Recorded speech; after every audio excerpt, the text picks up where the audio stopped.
Mga kababayan, mga katambay, si Kamanong po, nagbabalik po muli para po magkomento po sa inyo. Samahan niyo po inyong lingkod. Magandang umaga po muna, tanghali, hapon, gabi. Madaling araw po sa atin lahat. Saan man sulok ng ating bansa o saan man sulok sa mundo tayo naroon, naway maingatan po tayong lahat, mga kababayan. Ito po, komentuhan po natin itong nakakalungkot po, mga katambay.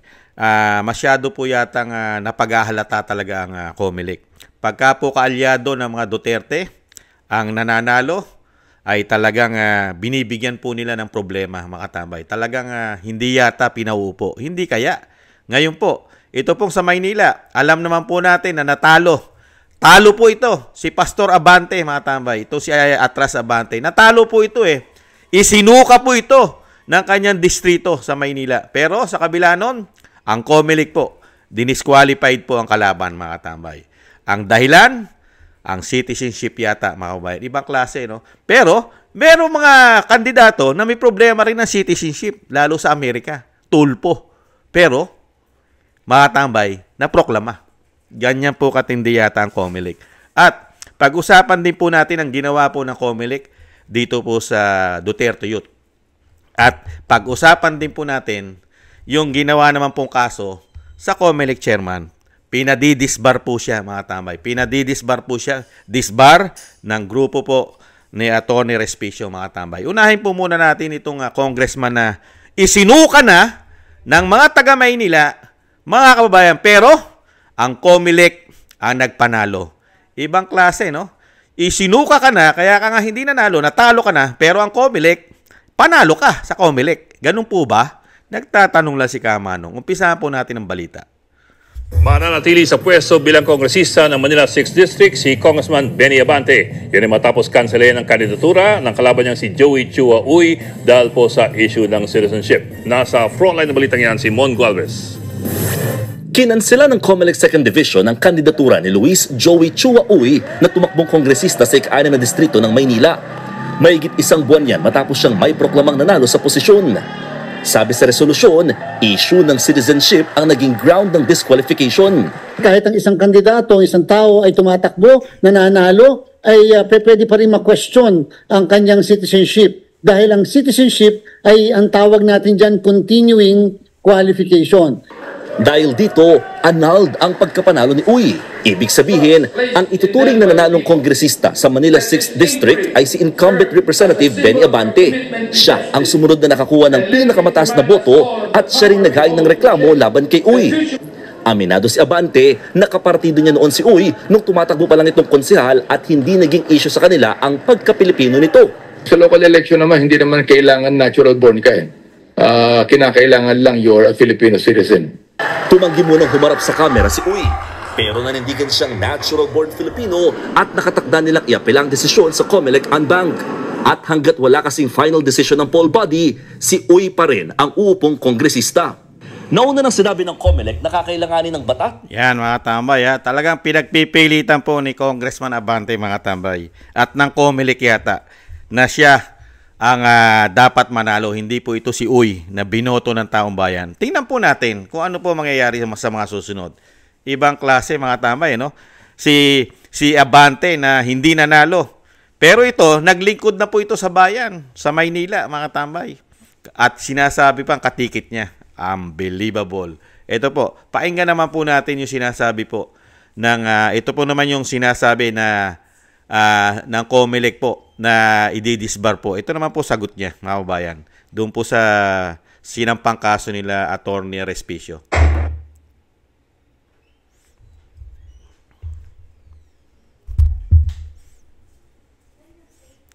Wala po. Teka, ayusin ko lang po. Ngayon po ay nasampahan po ng kaso laban sa inyo, pinapadisbar po kayo, na kayo daw po ay humingi ng 300 million po dito po sa isang natalong ang tawag ba sa kanya, yung tumakbo, no, bilang sa Bohol. Kayo po magkwento, ano ba nangyari po dito sa sa pagsampa po niya ng disbarment case against you po? Una po, siyempre tayo naman handa tayong humarap sa ganyan bilang nasa public service. Lahat na po ng kaso pwedeng maharap kahit sa ombudsman, mga disbarment. Yan po ay parte, whether yan po ay nanggugulo o whether nag-intimidate or whatever, pero handa naman po tayo. Number one. Number two po, yan po ay pang-aaring sa akin pong palagay ay binabalikan tayo sapagkat meron po kasing gustong ipagawa noon, katulad ng pagpapalit ng aming provincial election supervisor ng Bohol, isang buwan bago mag-eleksyon, pero hindi po kasi natin pinayagan kasi sabi natin hindi mo binabago ang namumuno at nagpapatupad, nagmamanage ng ganyang kaiksi lamang. Medyo nagalit po kasi sa atin dyan sa bagay na yan. Number three po, pabihira naman po kahit po siguro ako ng pinakamasamang tao, kahit po naman siguro pinakawala akong kaalam-alam o bobo ko, Ma'am Pat at Ma'am Ali. First time mo nakakilala, pagkatapos madaming tao sa harapan, nandun po kami sa conference room namin Sasabihin ko po, manghihingi ako ng 300 milyon. Parang out of the extraordinary po yan. At saka nangyari po yung meeting dahil po nag-courtesy call, nagsusumbong na meron daw po kasi na nagbebenta na sinasabi doon sa kanila sa probinsya na kaya maniubrehin ng eleksyon. Sabi ko, ipa-arresto nyo. Hindi po totoo yan kasi nungalingan yan. Ako po yung natanong, nung ako ba yung nagpa-practice, magkano ba chairman na nagagastos kapag ikaw ay tatakbong congressman? Sabi ko po, sa karanasan namin, mga 300 million. Depende pa sa population.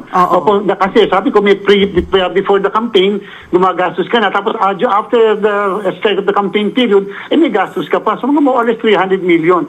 Yun po yung naging sagot ko, kung babalik rin po ako na ako'y nangihingi, para naman po napakabobo ko naman at napakatanga ko po naman, nasa harapan na napakadami nakakadinig. At totoo naman po, kasama pa yung regional director namin, ay yun po yung nadinig at yun po yung nasabi. So, isipin niyo po, October. Yeah, mga tambay, napakalinis po.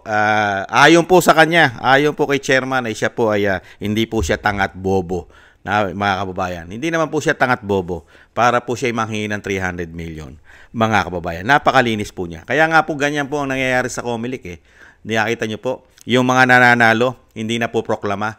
Pero yung may mga issue ng citizenship na po proklama, yung mga may issue ng kaso ng drugs na po proklama, yung mga makakaliwa, yung mga party list na makakaliwa na po proklama. Malinis po, wala pong issue. Ganyan po, dahil nga po ang Comelec chairman po natin ay malinis na tao. Wala pong bahid, mga kababayan. Ito po, ito naman po ang ginawa naman po nila sa yung ginawa po nila dito po sa Duterte Youth. Nakabinbin pa rin daw ang petisyon. Grabe. Basta po nakakuha kaagad sila ng kahit na anong order mula sa mataas na hukuman na nagsasabi na ang Comelec ay dapat magproklama, dapat iproklama, dapat i-lift ang order of suspension. We will immediately comply. Handang sumunod ang Commission on Elections o COMELEC kapag may kautusan mula sa Supreme Court na iproklama ang Duterte Youth Party List. Isang grupo sa nanalo noong May midterm elections at nakakuha ng mahigit 2.3 milyon na boto o 3 pwesto sa 20th Congress. Ngunit sinuspende ng COMELEC na nagsilbing National Board of Canvassers o NBOC ang kanilang proklamasyon dahil sa nakabinbin nilang kaso sa komisyon. Hindi po natin i-defy ang Korte Suprema sapagkat yun po ang tinatawag natin na rule of law. Noong nakaraang buwan, dumulog sa Korte Suprema ang chairman ng Duterte Youth na si Ronald Cardema. Umabusoan niya ang NBOC sa kanilang desisyon. Parang sinadya na talagang 3-4 na oras bago yung proclamation, saka kayo magsasabi na hindi kayo kasali. Unang-una, bakit sa tingin namin merong grave abuse of discretion? Kasi discretion na lang pala ng COMELEC ngayon kung kailan sila magpoproklama ng duly elected winners. Samantala, ayon naman kay Supreme Court spokesperson Attorney Camille Ting, nakabinbin pa rin ang petisyon ng Duterte Youth. Hintay na lang anya kung ano ang magiging aksyon ng hukuman kapag nagbalik sesyon sa susunod na buwan. That case is still pending, so for deliberation pa. So the court right now is in decision writing break, and they will resume sessions in July 1. Kahapon ay inilabas ng COMELEC. Grabe, no, mga tambay, no? Basta sa Duterte po, makita nyo po, basta sa Duterte, hirap na hirap po talaga. Talagang grabe po ang pinagdadaanan po ng mga politiko ng Duterte. Mga binoto po ng taong bayan yan. Pero pagdating sa COMELEC, mga kabayan, napakabigat po. Para kang dumadaan sa butas ng karayom sa COMELEC. Basta supporters ka ng Duterte sa panahon po ng binagoong Pilipinas. Unbelievable. Ito naman po ang alma ni Cardema, mga tambay. Umalma po siya. Pakinggan po natin. tinawag na kalokohan ni Duterte Youth Party List Chairman Ronald Cardema ang pagkansela ng COMELEC sa kanila registration. Kinansela ng COMELEC 2nd Division ang registration ng grupo dahil bigo itong sumunod sa ilang requirements sa accreditation noong 2018. Pero binalik ni Cardema ang sisi sa COMELEC. Tinanggi rin ni Cardema ang nakasaad sa COMELEC ruling na hindi sila totoong kumakatawan sa mga kabataan at nagsusulong umano sila ng karahasan. Sa kalahating dekada natin sa Kongreso, wala nga kami kahit sinapak o sinuntok o binatukan. Alam nyo, nakakatakot dito sa ganito. Ibinoto tayo ng 2.3 million na Pilipino. Kaya lang palang baliktarin ng 2 Pilipino yon, yung sovereign will na yon. So, ang totoo po dyan, sila itong gumagawa ng mockery of the elections. Totoo naman po yun. Nakita naman po natin na ang COMELEC po ay parte na po yata di umano ng pamumulitika. Kasama po sila sa namumulitika yata ang COMELEC. Nakita nyo po yung pattern, yung natalong kandidato na ayaw na ng mga mamamayan ng Maynila, katulad po ni Congressman Abante. Yan po, nagpamudmud po yan. Kasama po sa ayuda yan. At isang damukal po, pati sa pirma na impeachment ng Vice President, kasama po yata yan. Kaya nakatanggap po ng malaking biyaya po sa kanyang opisina yan, sa kanyang budget. Hindi raw po bababa ito ayon po sa mga congressman din. Katulad po ni Toby Chonco. Di ba? Ang sinasabi hindi bababa sa 100+ million ang mga pumirma. Ay kasama po si Abante riyan sa mga pumirma. Hindi po ba? Ngayon, nakita nyo po yung pattern. Nakita nyo po. Si Erwin Tulfo, citizenship din ang issue. May nagpipetisyon po riyan. Abogado rin. Pero, hindi po dinidinig ng COMELEC yung petisyon kay Erwin Tulfo sa kanyang citizenship. Di po ba?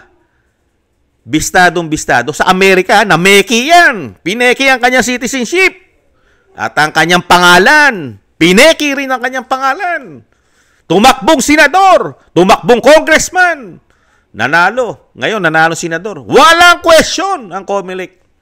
Grabe, no? Pero itong sa Maynila, yung kalaban ni Abante, mga tambay, ipinanganak din naman daw sa Maynila, mga tambay. Kumandidato, nanalo nung siya'y konsyal. Pero ngayon, sa panahon po ng binagawang Pilipinas, hindi na po pwedeng umupo dahil po questionable na raw po ang citizenship. Nakita nyo po yun, mga kababayan. Pagka kinwestiyon mo ang citizenship, meron din pong Chinese na Filipino-Chinese na nanalo daw. Di ba? Si Chua, taga Maynila riyan. Chua! Hindi po ba? Questionin mo na lahat. Kalkalin mo na ang mga Filipino-Chinese na mga politiko pagka ganyan. Hindi po ba masyado na paghahalata ang COMELEC? Basta po yata sa supporters ng Duterte. Katulad po niyan. So, yan po sinuportahan ni Vice President Sara Duterte yan, mga tambay. Yang nasa Maynila, nakalaban ni Abante, mga kababayan. At yan po ay hindi gumastos po ng katulad ng ginastos ni Abante yata, mga katambay. Dahil siya po yung nakaupo. At grabe po ang pera sa Kongreso. Hindi po ba? Nagtatanong lang si Kamanong. Grabe, no? Tapos sasabihin mo, malinis ang COMELEC. May issue na nangingikel di umano ng 300 million. Di po ba? May issue ka. Yan, dinala po sa Supreme Court. Pinipetisyon siya ngayon. Kailangan niya sagutin yan. Di po ba? Kaya lang, nangangatwiran po. Yung sinasabi nga po natin, meron po bang magnanakaw na umamin siya'y magnanakaw? Di po ba wala? Meron din po ba umamin na ikaw ay nangingikil ng 300 million? Hindi po ba wala? Walang aamin. Dahil nga po si COMELEC chairman ay hindi po siya bobo. At lalong-lalong hindi po siya tanga para umamin. Hindi po ba? Mga kababayan. At ito po, yung ginagawa po sa Duterte Youth, di ba? Matindi, no? Halos 1 dekada na, mga kababayan. Kulang 1 dekada na nanunungkulan sa Kongreso bilang party list ng Duterte Youth. Di po ba? Wala pong question. Hindi po nila inasikaso. Pero, doon ka magtataka. Nung sila po ay magsasampa ng impeachment sa Pangulong Marcos, bakit po nagkaganito? Mukha po yatang may something. May something, hindi po ba? Hindi po ba masyadong halatado, Comelec? Dahil magsasampa ng impeachment ito. Binoto ito ng mahigit 2 milyon na mga Pilipino na nagtitiwala sa Duterte Youth Party List. Hindi po ba, Comelec? Nakakahiya po. Pakapala na lang po ba ng mukha, Comelec? Pakapala na lang. Hindi mo pinroklama, samantalang marami kang pinroklama na may issue rin. Di ba? Meron pang may kaso ng droga. Di po ba? Maraming may kaso dyan, nakabinbin sa ombudsman, vote buying. Katulad ng kongresista sa Batangas na nagmamano pa, nagbibigay ng pera, magmamano ka pa.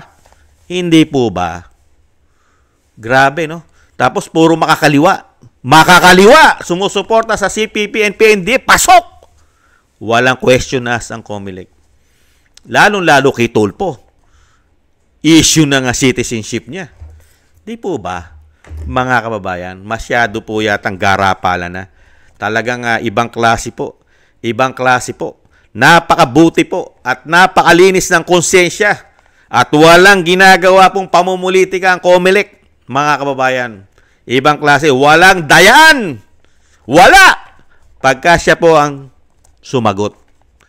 Wala. Hindi naman po niya aminin na may dayaan. At hindi rin po niya aminin na siya'y namumulitika. At hindi rin po niya aminin na siya'y nangingikil. Di po ba? Dahil usong-uso po ngayon sa panahon po ng binagaong Pilipinas, mga kababayan. Usong-uso po yung tinatawag daw po di umano na aso. Aso. Pitbull. Di po ba? Pitbull. Aso. Di po ba? May mga tambay. May mga German Shepherd pa yan. Di ba? Ibang klase po pagkaaso. Ano kaya ito? Askal? Mga kababayan, ibang klase po. Ibang klase na po.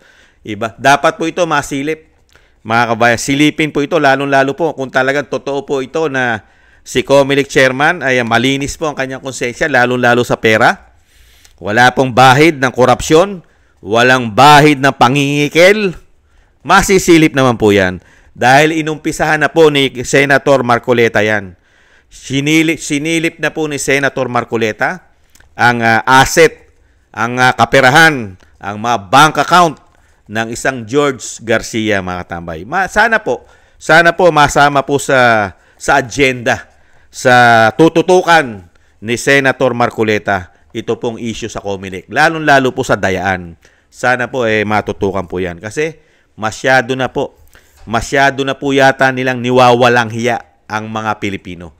Niwawalang hiya po talaga nila yata ang boto, tiwala, pinagkaloob na boto ng mga Pilipino. Pero sila lang po ang kikitil. Kinikitil nila yung kalayaan ng Pilipino na mamili ng mga politiko na maglilingkod, di po ba, sa mga distrito.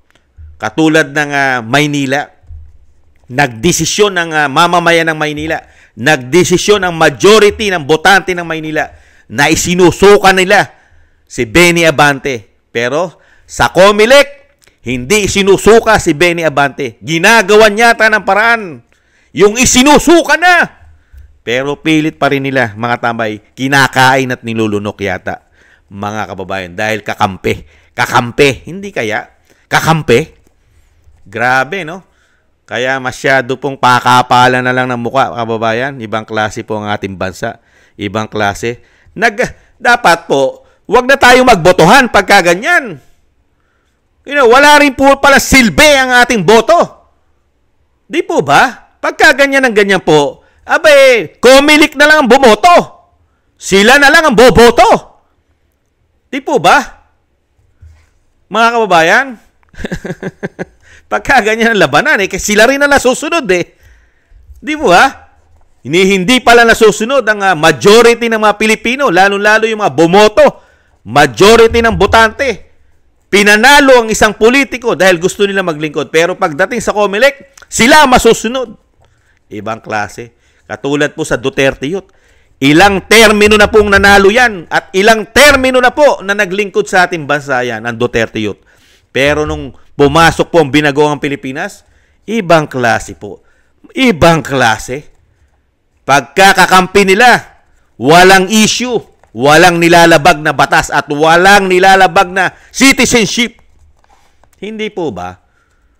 Grabe, no? Kaya nga po yung lagi natin sinasabi, mga katambay, huwag sana magsisilabas itong mga ito, lalo po pagka kumukulog at kumikidlat. Baka tamaan, hindi kaya? Nagtatanong lang si Kamanong. Malapit na po, tag-ulan na. Tag-ulan na! Hindi po ba? Grabe, no? Taga Maynila. Pambira, itong mga ganitong klaseng politiko, mga tambay, kung ito makakapasok na naman, ano po dignidad dito? Katulad po ni Abante. Ano po ang dignidad dito? Ano po? Sige nga. May dignidad pa ba yung mga ganyang klase na sakim? Sugapa? Pastor ka pa naman na turingan? Sugapa? Sakim? Sa kapangyarihan? Pastor ka pa? Sugapa ka naman pala, di umano? Sa kapangyarihan? Pastor ka pa? Hindi mo matanggap ang pagkatalo mo? Pastor ka pa? Ibang klase ka. Ano ka ba? Nagtatanong lang si Kamanong, pastor ka ba ng lobo? Pastor ka ba ng mga kambing? Hindi po ba? Nagbabanal-banalan ka pa? Nagbabanal-banalan ka pa? Pastor ka pa? Hindi naman po lahat ng pastor ay katulad ni Congressman Abante yata. Nagtatanong lang si Kamanong. Marami pa naman tayong mga Kristiyano pastor na hindi po mga sakim. Hindi kaya? Grabe, no? Hindi matanggap ang pagkatalo. Gumagawa ng paraan, mga kababayan, para yung kapangyarihan hindi po mawala sa kanya. Talaga tama yung sabi ni Vice President Sara Duterte. Nung makapasok ang Binagoong Pilipinas, nagsama-sama na ang mga bangag, mga lasing sa kapangyarihan na ayaw na mawala sa kanila. Totoo pala. Totoo po pala. Dahil kitang-kita na po ngayon. Pati ang COMELEC, kasama rin po pala sa pagiging bangag at lasing sa kapangyarihan. Hindi kaya? Nagtatanong lang si Kamanong. Kawawa po ang ating bansa. Kawawa po tayong mga Pilipino. Gumagastos po tayo ng ating buwis para po sa sinasabing halalan. At yan na lang ang ating pong pag-asa na mabigyan po tayo ng matitinong politiko sa ating bansa. Yung ating buwis, ninanakaw na. Di umano. Di po ba? Nagbubuwis tayo taon-taon. Nakakautang pa tayo sa ibang bansa, sa World Bank. Ninanakaw na yata ito ng mga magnanakaw na politiko.